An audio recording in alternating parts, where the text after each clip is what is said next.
Olá, queridos, nós vamos continuar o estudo dos logaritmos, vendo a mudança de base. Muitas vezes será necessário mudar a base de um logaritmo e vocês já saibam que isso é totalmente possível. Vamos supor que eu tenho um logaritmo de um número b numa base a e eu não quero mais que a base seja a. Eu quero que a base seja c, por exemplo. Tá? Tipo, eu tenho log de um número na base 2, mas eu não quero 2, eu quero que a base seja 10. Ou eu tenho um logaritmo numa base 3, mas eu não quero a base 3, eu quero a base 5. É possível mudar a base de um logaritmo.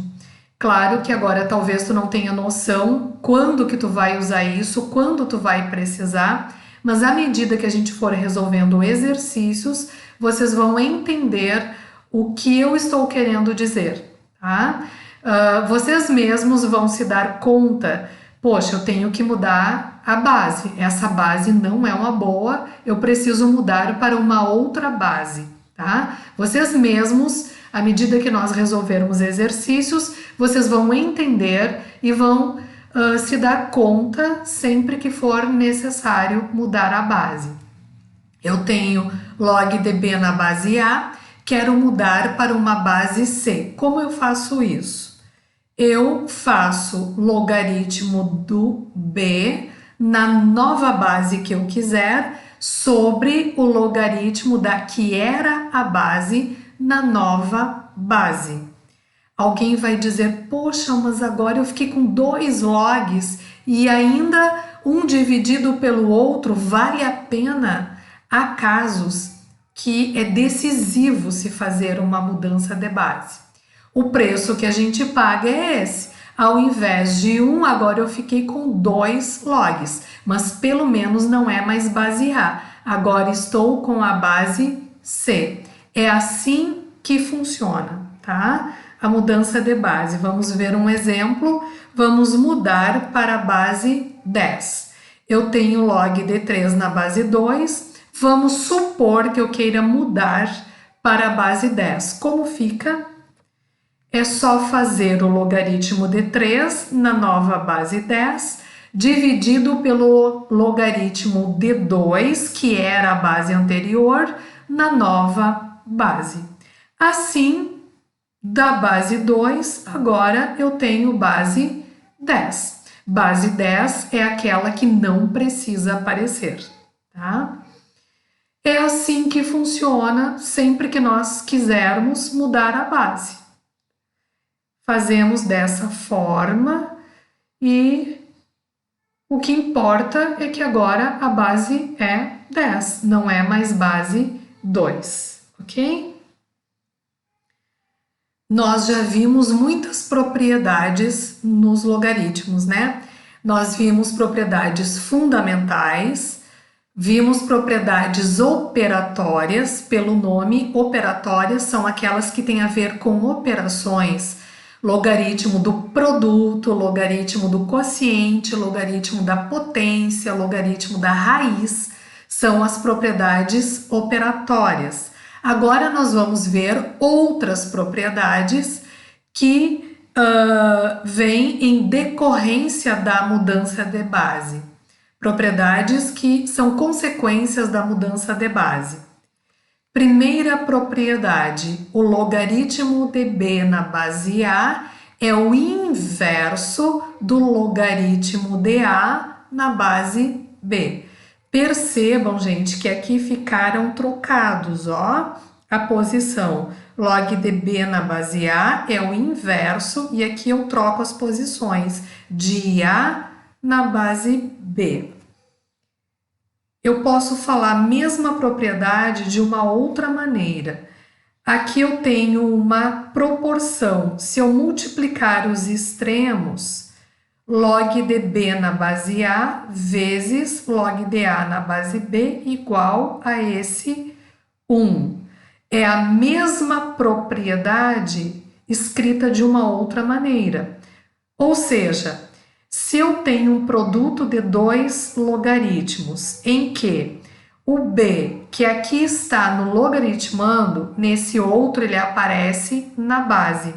É como se eu cortasse o b com o b e cortasse o a com o a, como nós cortamos todos, né? Nós dizemos que o resultado é 1. Cortamos o b com o b, o a com o a e fica igual a 1.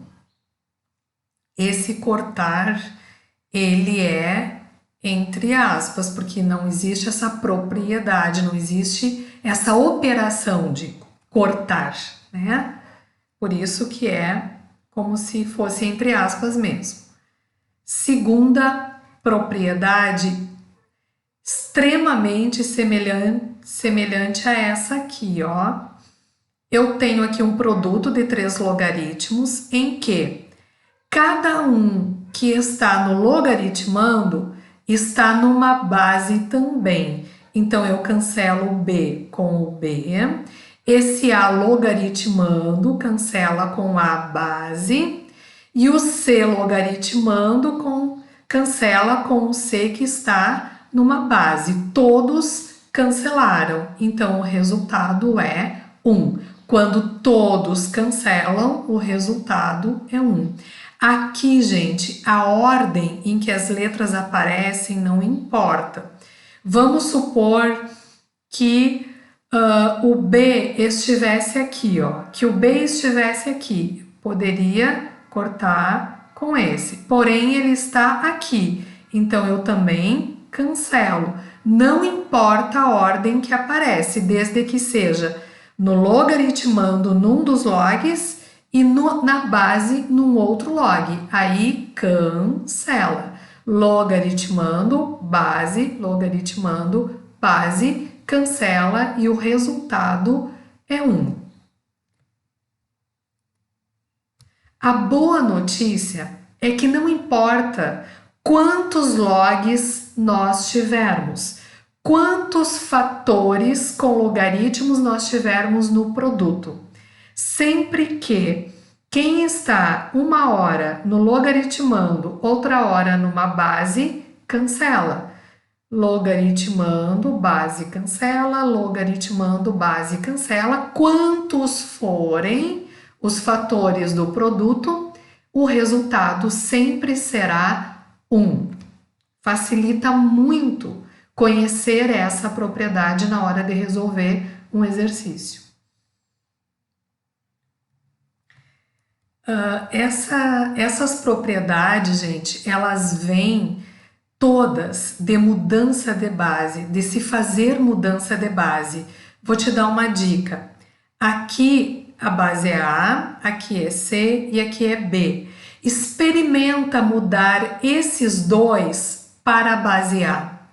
Tu vai perceber que tu vai poder simplificar quem está no numerador com quem está no denominador. Essa é a demonstração, é fazer mudança de base. Ou experimenta mudar esse e esse para a base B. Faz mudança de base para a base B aqui e aqui também. Tu vai verificar isso, que quem está em cima simplifica aí sim, corta com quem está embaixo. Ou muda esse e esse para a base C. Aí tu entende perfeitamente por que o resultado é 1. É uma maneira super simples de provar que verdadeiramente é 1. Só que a gente não precisa ficar fazendo a mudança de base. Tu pode adiantar o serviço e simplificar aqui mesmo, esse com esse com esse, o C com o C, tá? Mas é em função da mudança de base que a gente consegue fazer isso. Continuando as propriedades, se nós tivermos log de B na base A vezes log de A na base C, nota que agora esse A cancela com esse A, mas sobra B logaritmando e sobra C base. Então, é como se nós suprimíssemos e deixássemos num só log. Log do B na mesma posição, logaritmando, e C na mesma posição, base. Tá? Então, aqui não aconteceu de todos acabarem se cortando, né? Sobrou o B e sobrou o C. Então, fica assim. Se for um produto de 3 logaritmos, se forem 3, eu posso aqui simplificar o A com o C com o C, porém sobra o B e o D. Então, coloco num só log o B na mesma posição e o D na mesma posição. Para isso, gente, tem que sobrar um só logaritmando e uma só base. Se sobrarem 2 logaritmandos ou mais, se sobrarem 3 bases ou mais, aí você foi a propriedade, não tem o que fazer. Tem que deixar como está. Se nós tivermos um quociente de logaritmos de mesma base, fica só log do B na base C. É como se o A sumisse e o B, que é o logaritmando do numerador, será o novo logaritmando. E o C, que era o logaritmando do denominador, ele acaba ficando na base. Essa propriedade nada mais é do que a volta da mudança de base. Daqui para cá é a mudança da base C para a base A. Agora é um outro olhar, é uma releitura da mudança de base, digamos assim. É a volta da mudança de base. Então, se eu tiver um quociente de logaritmos que tenham a mesma base, é como se deixássemos num só logaritmo do B na base C. Um exemplo, eu tenho log de 2 é A, log de 3 é B, pede quem é o log de 72 na base 100. Esses dois estão com a base 10. Se ela não aparece é porque a base é 10, ok? E agora está me pedindo quem é log de 72 na base 100. O que vamos fazer para descobrir o que faremos? Log de 72 na base 100. Primeira providência, eu tenho duas informações com base 10 e está me pedindo um log na base 100. Então, primeira coisa, não é uma boa trabalhar com base 100, já que eu tenho duas informações com base 10.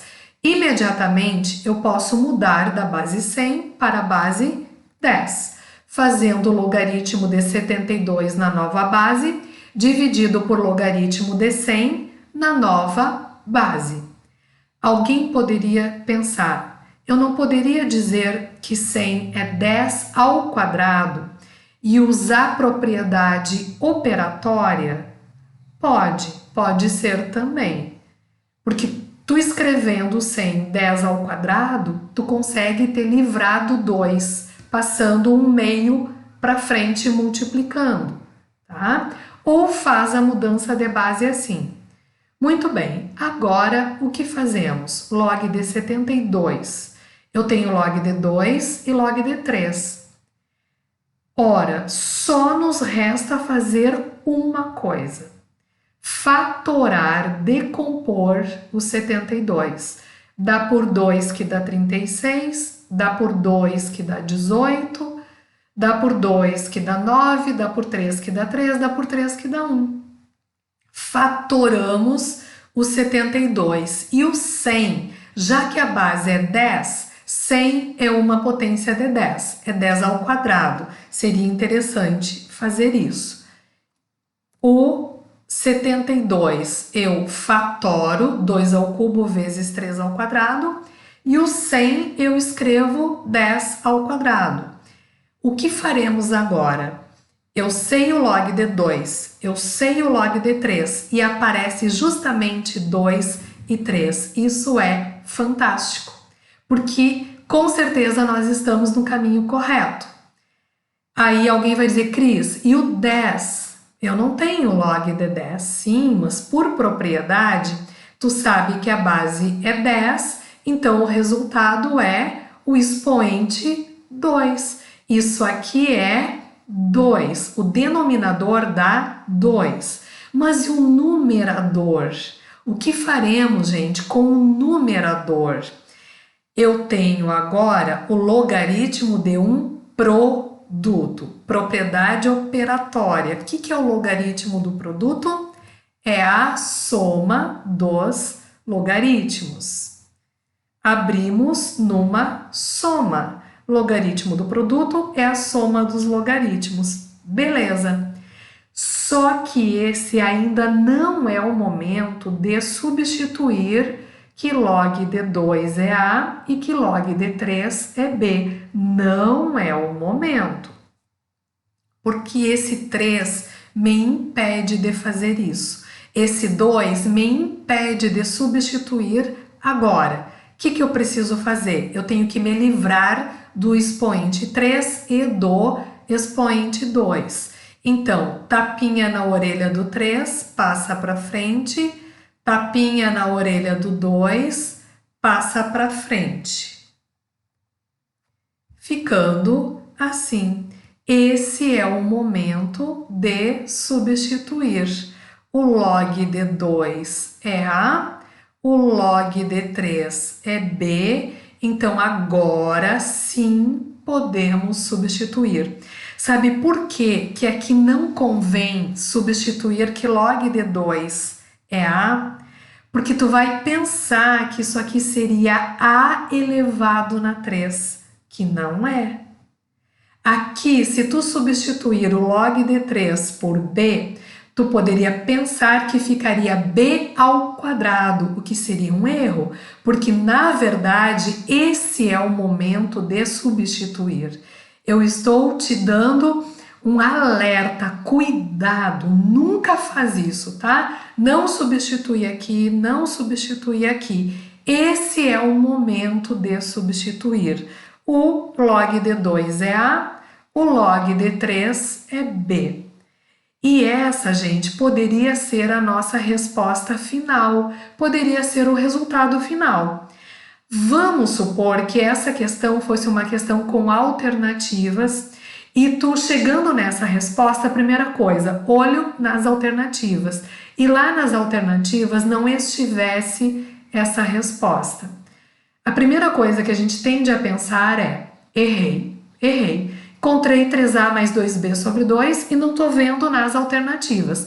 Só que muitas vezes não é que tu tenha errado, é que a tua resposta precisa ser ainda trabalhada. E o que eu posso fazer com isso? Eu posso abrir numa soma de duas frações e olho nas alternativas. A resposta está sim? Ainda não? Então, o que mais eu posso fazer? Eu posso simplificar esse 2 com esse 2 e, de repente, lá nas alternativas, a resposta estaria assim. Vocês poderiam dizer, mas Cris, eu não poderia cortar esse 2 com esse 2 nesse momento? Sabe qual é o meu medo, gente, de todo o meu coração? É que ao cortar esse 2 com esse 2, tu esqueça que ele ainda fica para o 3, entende? Às vezes a gente na pressa ou até mesmo na preguiça, né? Preguicinha de escrever uma linha a mais, a gente pula uma etapa e acaba errando porque não enxergou direito o que acontece. Então é preferível até separar assim para perceber que ao simplificar o 2, esse com esse, o do denominador do 3A ainda vai permanecer na resposta. Ok, gente? Essa é uma resposta, essa é e essa também é. Se é uma questão discursiva, tu pode tranquilamente parar aqui. Se é uma questão com alternativas, talvez tu ainda precise abrir e chegar nessa. Certo, amados? Então, essa aula paramos por aqui. Qualquer dúvida que vocês tenham, manda uma mensagenzinha lá no Moodle e até a próxima videoaula. Um beijão, queridos. Fiquem com Deus, tá? Se cuidem.